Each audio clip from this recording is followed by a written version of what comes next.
All right, ladies and gentlemen, grand finale of this whole shenanigan.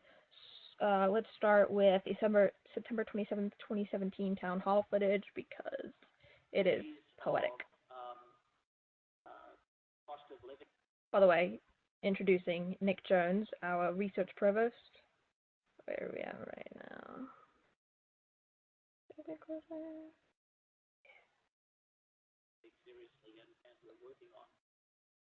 I will say, though, getting back to the other two, that the days of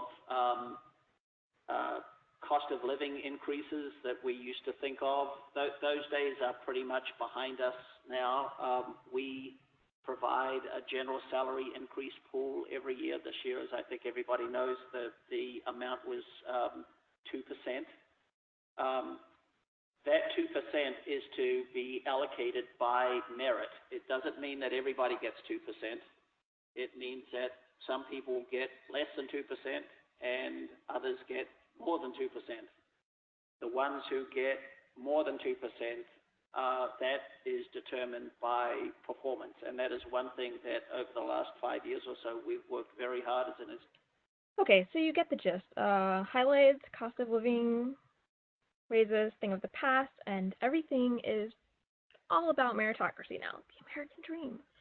Okay, so transition. Penn State president, 4 execs get, quote, modest raises. Nice use of sarcastic quote, air quotes. Lori Falche from the Center Daily Times. Nick Jones got a modest $12,000 raise. Up to $442,000. And all of the raises are in line with general salary increase program for the entire university. Ergo, he must have done a really good job this year because everything is a meritocracy, right? Okay, well, let's examine this a little bit further. So, on one hand, Penn State research expenditures reached an all-time high of $863 million, up $27 million from last year. But I'm thinking about the part where research administration is so bloated that undergraduate tuition subsidizes 23.75% of research costs. Call me crazy, as their tuition spikes. And his salary similarly increases. So let's just for that argument, so $863 million is like the total research expenditures, and that's going to include those other things like equipment that doesn't have research overhead on it. It doesn't have subcontracts that ultimately go other places, and only the first $25,000 gets overhead applied, and tuition remission that has no overhead, those kind of things. So let's just say that the $534 million that came from federal funds instead of other private funders and the Commonwealth and whatever university sources means. Let's just assume that that is sort of like a very conservative guesstimate of how much money, how many research expenditures actually had research overhead applied to them, right? So sort of that being the lower bound and the $863 million definitely being a upper bound. So with those numbers, I took these and I took those $1 million amounts and put them into the F&A table from the other tab, which you guys can do the same thing. Zero in cost share, and you get, being conservative, $27 million cost of research administration is passed on to undergraduates, and he is the research provost, a research administrator himself that oversees all research administration. So this is like his deal, and so while he's getting a $12,000 raise, undergraduates are getting a tuition spike because he's doing such a meritocratic job. I find that a little hard to believe, especially when we're also taking into account the what I pointed out in earlier, I believe in the F&A video, that a mere 3 months ago, in March 10, 2017, the reduction to cap on research administration was only 6.6, whereas now that figure is 8.10. Yeah, 8.10. So he's not making the operation any slimmer, for sure, and he's passing on that amount to undergraduates. And I just found it a little bit ironic that the $27 million conservative undergrad tuition subsidy happened to match the amount of research expenditures. It's really upset when I with images. Google, fix this. Okay, sorry for dragging things. Okay, yeah, so it's just slightly ironic that it was the $27 million for the conservative estimate as well as $27 million for the increase year to year. Just point that out. Okay. Also, I just want to sort of, in the issue of transparency, let's give Penn State a little bit of credit because they did do this town hall, and they posted this online for all the world to see. And as you can see, 139 people have really appreciated that. Probably 5 of those being me. So, yeah, so in the issue, in the context of transparency, let's just also take into account this little thing. So a couple of years ago, there was another town hall that President Barron did on the overall Penn State operating budget. And this was in 2015. The links are here for that budget town hall. At the time, Penn State had a $4.6 billion operating budget.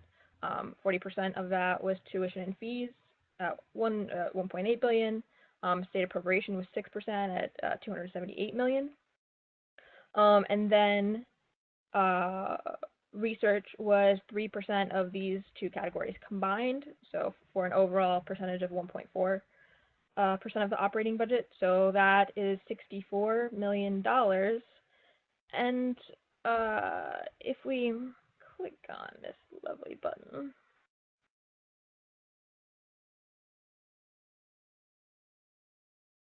sorry, I should have had it loaded.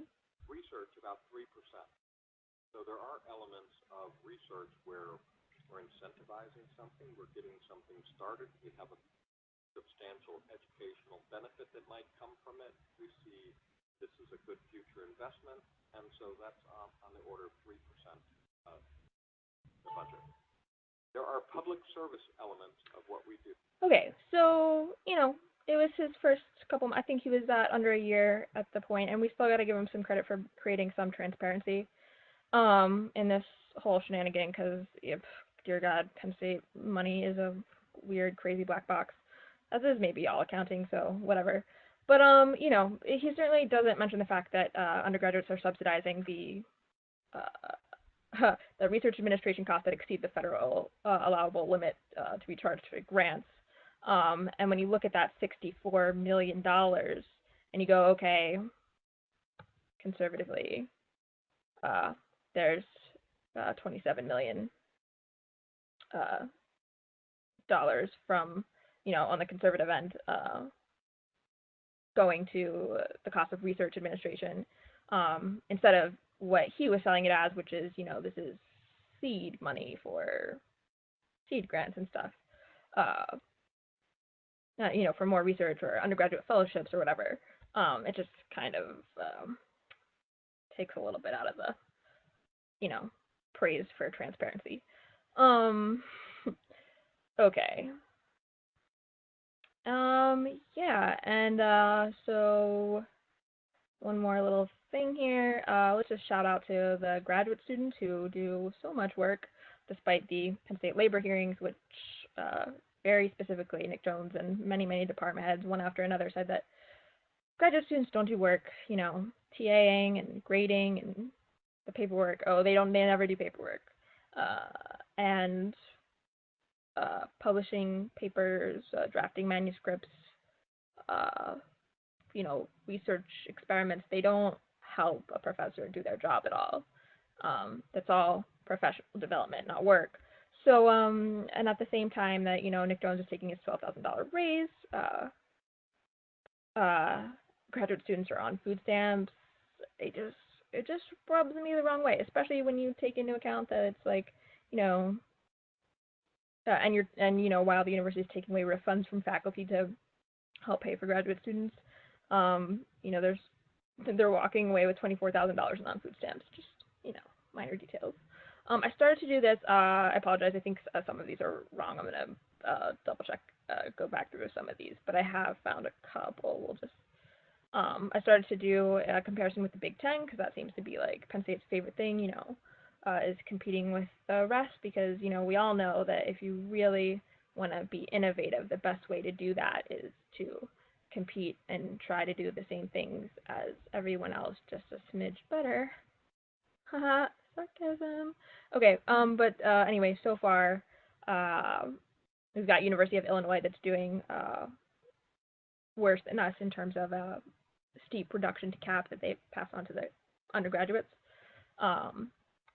But Penn State up there at 8.1. I will update this more, hopefully before I get the spreadsheet out, but it's time consuming to deal with many universities' OSP websites, as you can imagine. Okay, so that's all, folks.